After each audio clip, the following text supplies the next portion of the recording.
get ready to raise a glass, even if it's just a baby tiny one? glass. Little tiny, those are so dang sampler. cute. Yeah. The Utah Beer Festival is coming back. It's the 15th year. Okay, with more than 200 beers and ciders to sample, it's the biggest beer event in the state. Pete Saltis and Rick Seven here to show us what's brewing coming up next You weekend, didn't right? bring any beer. You know, it's early. It is early. That's it. We can't have a breakfast We beer. just wanted you know. to see how pretty it is. Exactly. Okay. Okay, tell us about this event. Let's just start off Yeah. for those who haven't heard of it. It's our 15th annual Utah Beer Festival, so it's the largest sampling event in Utah. So ours look a little different than Rick's, but it's a similar glass, 5-ounce pours. We'll have 40-something brewers there to, like you said, 200 beers to sample, and everybody gets a chance to try out all of our local and regional favorites. And we've got good people like Rick coming there and handing out swag. We have so much swag. We have hats. We have koozies. You got to have koozies if you have a beer festival. Yes. Oh, there's a rubber duck there. This, you always have to have a rubber unicorn duck whenever A you're. rubber unicorn duck. Okay. We like to think we have some of the best beer, but also the best swag. Well, Salt Lake and Utah, kind of getting known for having some really good breweries. Yeah, and it all started back in 1989 with Squatters and Wasatch up in Park City. We're kind of an evolution from them, Salt Lake Brewing Company, but great award-winning beers across the valley and here in Salt Lake. Yeah. For those who have never been, what do you say to draw them in? They are beer drinkers. Let's take that for granted here. Yeah. What do you take to draw them in for those who haven't been? That's something that we like to do as the organizers, is have something for everybody. So we do have non-alcoholic options. We've got live music every night. We've got activities like social acts. PARS mini golf is going to be there with our nonprofit partner, the American Foundation of Suicide Prevention. So we'll be doing some donations for them. So we try to bring a little bit for everybody, whether or not they want to have beer. You could just come and hang out at the Gateway, which is a great venue for a nice, like we said earlier with Lindsay, a nice summer night downtown at the Gateway, which is an awesome venue host for us. And the food places are open at the good. Gateway, Trucks, so we have Okay. food trucks in the event. You'll have food trucks, music, and beer if you want to. Yep. How do you rank these beers? I mean, it's Well, a we're beer number festival. one. Yeah, But I mean, based on some are hoppy, some are I don't know. That when we talk to all the brewers and what they're going to be bringing, usually it's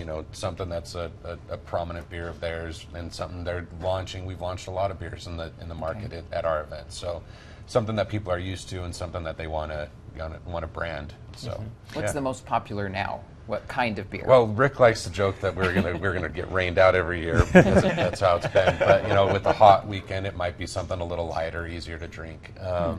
In a rainy weekend, it might be some of the stouts and the IPAs. But it is hard to rank them because there's so many styles going to be there. There's really no true way to say which one's the best. But it's all like anything else. It's preference. So. Weather does have a play in it. And that's the brilliance of a place like this, is you can try a juicy IPA, you can try a light lager, you can try a stout. Everybody's got a variety of things. Definitely hot weather, lighter beer. It's sort of just a natural. In wintertime, tends to go darker beers and ales. Rick, let's be clear. Who are you with again? So I'm with Salt Lake Brewing Company and Top of Maine Brewing Company. So we have 8 brew pubs and restaurants, including Squatters, Corner Brew Pub, Sugar House, Top of Maine, Park City Roadhouse. But our 2 breweries, and these guys have been around forever, and we've kind of evolved from Squatters, we've evolved from Wasatch into Top of Maine. We're locally owned, and that's what's great about these breweries. There's so many locally owned breweries. We started with 2, and now there's like you said, 40, 50 breweries in the valley. Okay, and what are some of your challenges recently with the aluminum tariffs? People have kind of had to make some adjustments. It's prices are going up in canned beers. Tap beers everything's going up in price, which is always a struggle. But we like to think beer is kind of recession proof in a sense. It's during COVID everything was kind of great, and so just price isn't always an issue. But and actually people are drinking a little less beer. There's ciders out there, there's seltzers out there, and some people are not drinking beer, which I don't know why. They're missing out, man. They're missing out. I was going to ask you about that. So let's say we have non-drinkers coming to this. Are there any options for them? Are there non-alcoholic beers out there? There are. Yeah, go ahead. Yeah, we will have a couple non-alcoholic tents, and that'll be totally separate from any of like the punch passes that we do for the token system. Okay. So those providers are just doing it for free if you want to just have a non-alcoholic beverage. Awesome.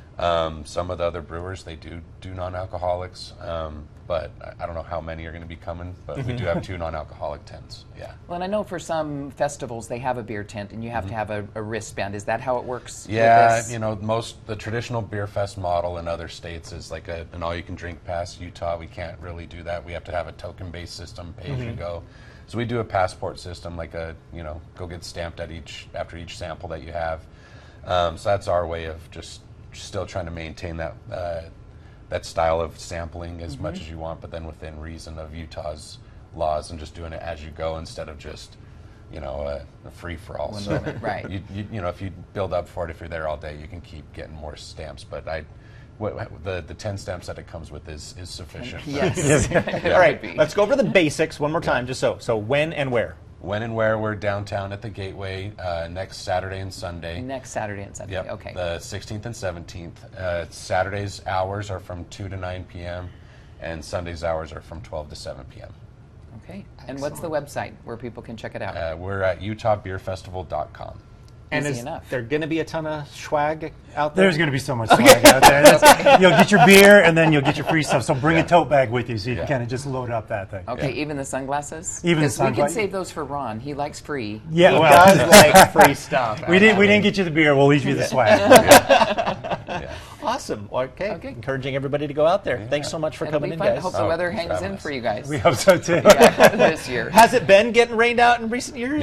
Prior to it was weird. Prior to COVID, 2010 to 2019, it was probably too hot, and then 21, 2, 3, and 4 was just rain. 2 years ago, there was a hurricane. Yeah, There we was had a a hurricane. monsoon, boy. we had an evacuation. So that's why I like being at the Gateway, because they have a lot of indoor spaces that we can get people out of the heat and out of the rain, and that's kind of where our focus is on the format this year, is having the options of both outdoor and indoor venues. Okay. Yeah. And thanks so much for joining us this morning and giving folks a heads up. Heads up. Get it? Heads up. Heads up. Sorry, Okay. it's still That's a good beer joke. You're working on that. UtahBeerFestival.com if you want to check it out. All right, Thanks, it's guys. 8:39 right now. Still to come on Arc Salt Lake, the woman who police call obsessed with Post Malone on his doorstep again. We got the body cam video in an exclusive look.